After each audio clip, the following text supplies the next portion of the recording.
Hi guys, and welcome to my third project video. Sorry about the last video if it looked like I was tearing up a bit, because I started to feel quite emotional, because obviously it's quite sad subjects we're talking about or I'm explaining.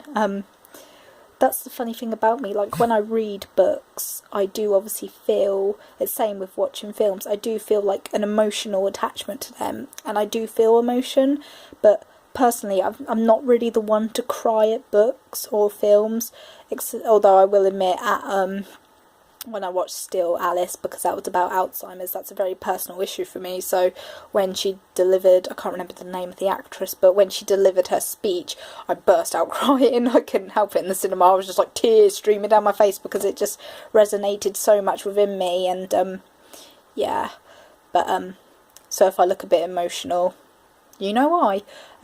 But yeah, with books and stuff, I do feel the pain of the characters, and I do feel all that emotion, because that's why I love reading, that's why I love writing. It's really cathartic, and I love creating and reading emotive writing. And I know all writing is emotive, but it's the novels that really get you, and the ones that they just resonate with you, and you're just there in that moment. So but usually for me, when I create the worlds, I do feel that, but I don't usually cry at it. But I guess Stone Duckling was pushing a couple of buttons for some reason. So yeah. Anyway, this is oh great, I just remembered what this short story is about. Okay, Ellen, I can give you a bit of background information on. I first wrote this, I think, back not in 2015. It might have been 2014. 2014? Anyway, it might have been 2015, it might have been 2014. It was my first year at college, basically, and I finished senior school in 2013, so yeah, it might have been in 2014 in my AS year, it might have been my A2 year, so it might have been 2015. Anyway, I'm rambling. I remember in my creative writing class, and yes, it was Sarah who was my A2 creative writing teacher, so yes, 2015. Anyway, she gave us a leaflet from for a women's competition. So sorry to the boys in our classroom, you were barred from this competition. It's a women's only magazine.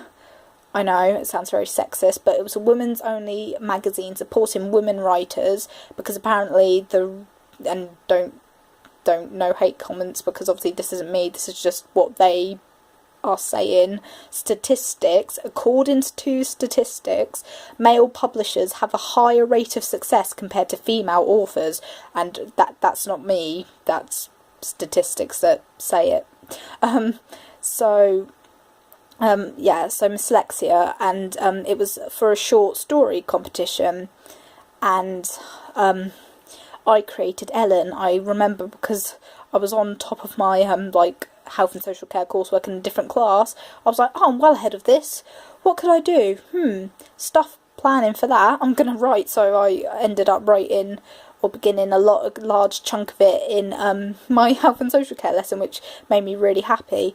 And I entered it, and I didn't get anywhere, but we got an email back, and although it wasn't specific feedback, because obviously large volume of entries, they just physically can't give you feedback, they said that, and the judge, it was like a quote, and they said that in every single entrance piece of writing there was a bit of magic there, or something special, and that really gave me such a massive confidence boost.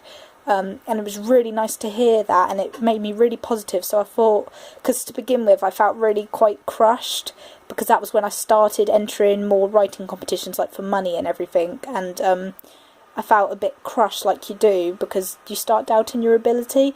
But that comment really lifted my spirits, and I thought, no, I can do this. I'm going to take this experience and use it. So I tried to never ever get rid of any first drafts. I always keep them, because I believe they can always be re-edited, they can always be reworked, and the idea and concepts, like, you know, they're a little bit of magic in each of our pieces of writing, and that's what I believe. So don't ever be tempted to throw away your work unless you know it's a lost cause. So anyway, I kept this, and I've re-edited it, and I was kicking myself at the amount of tense mistakes that were in there. I was switching from present to past, and it was just a nightmare. I was trying to write it in present, and for me personally, I might do another video on this, like in tips and everything. Personally for me, and it's different for every person, I always used to write in the third person, and I always used to write in the past tense. Those are the two that used to naturally come to me, and that's what I love about creative writing. I've like expanded my horizons so much by writing in so many different perspectives and everything. But yeah, so Ellen was, I did it in first person and I did it in present tense, but obviously my first draft of this wasn't as great, but I've re-edited it, and the actual story I was really proud of, and I sent it into the competition. So what Ellen is about, it's about Ellen, bless her. It's quite, it's not revealed at the beginning, but she's an author. So this is the beginning sentence.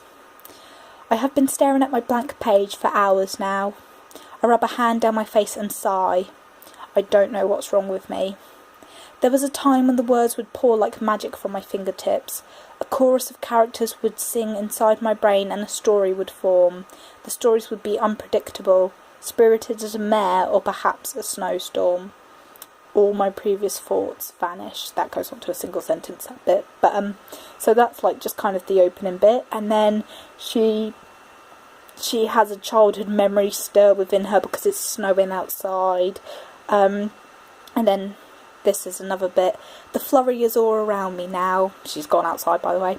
It's dancing with such breathtaking grace it makes me want to join in. For the first time in what I assume is a long time. I smile. I hold my hand out and cherish every single flake that ends up in my palm. Each one I admire as if it were the face of my first and only baby. I don't know the name of my baby. She must be all grown up by now. So, as you can see, things are not quite what they're well, hopefully I'm trying to convey that things are not as they seem. So she's playing in the snow and passerbys are like looking at her like, what is this grown woman doing? She's an adult, why is she acting like this? But then you see the reason why they're staring at her. The curtain of snow is becoming thicker and thicker by the second. My chest drops.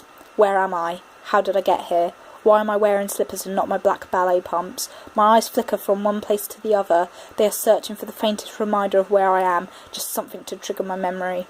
Anything. So, obviously things are not going well. And then she reaches into her pocket, which obviously doesn't exist because she hasn't got a coat on, and she realises she hasn't got her key with her, she hasn't got a phone to call her husband, she doesn't have anything, and she starts to panic and she runs. And she's running for a little while, and then she falls over on the ice, and then things get really trippy, by the way.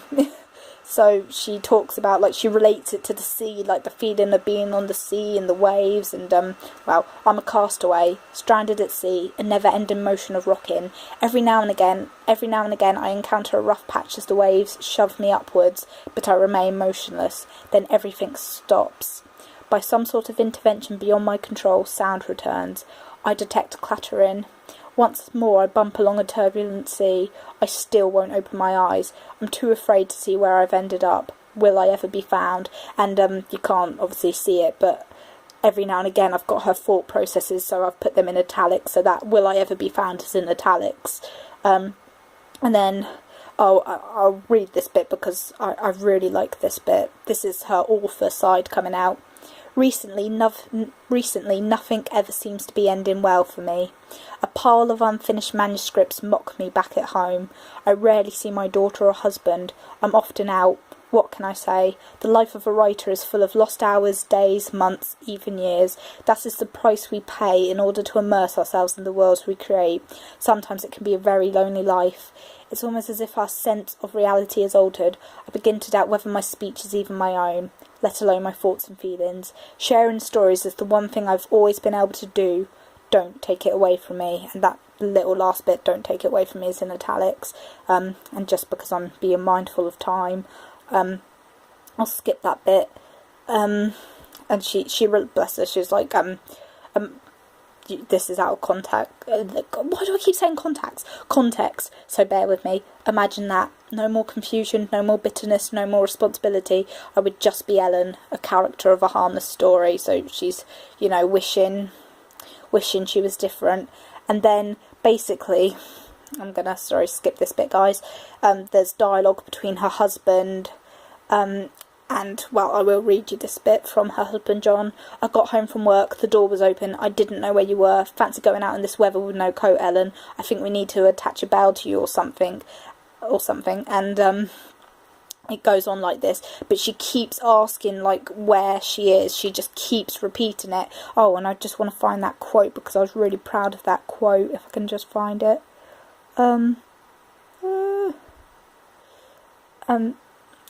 John, because she goes, who are you? I question. She's woken up in hospital, by the way, from her fall. John, your husband. He speaks softly, but masked agitation creeps into his tone, almost as if this phrase has become a poetic refrain. So, to cut a long story short, although it is a short story, bless her, and it is revealed, she has Alzheimer's, so she, that's why she forgot her keys, and she went out into the snow without a coat. She has Alzheimer's, and she keeps forgetting who people are, but every now and again she'll remember, and that is possible because my dad, bless him, he had Alzheimer's, and to this day I have no idea how he managed it, but every time I asked him the question, Dad, who am I, he would say my full name, and I genuinely believe he knew who I was. He only got me mixed up once with one of his sisters, so, you know, if miracles exist, that was definitely one of them.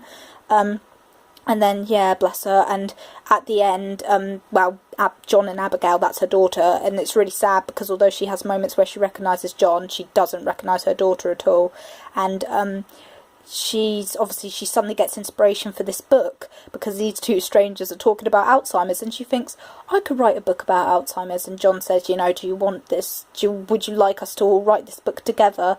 And then this is the last bit. Before I go to sleep, a single thought echoes in my head. Isn't Alzheimer's a strange thing? So, yeah, another cheerful story. I do like to write really sad stories. I don't know why, but, well, probably because I enjoy emotive writing, but, I hope you enjoyed that one, and I believe Lift is the last one, so, for now. So, thank you if anyone watched this, and hope you enjoy the next video. Bye!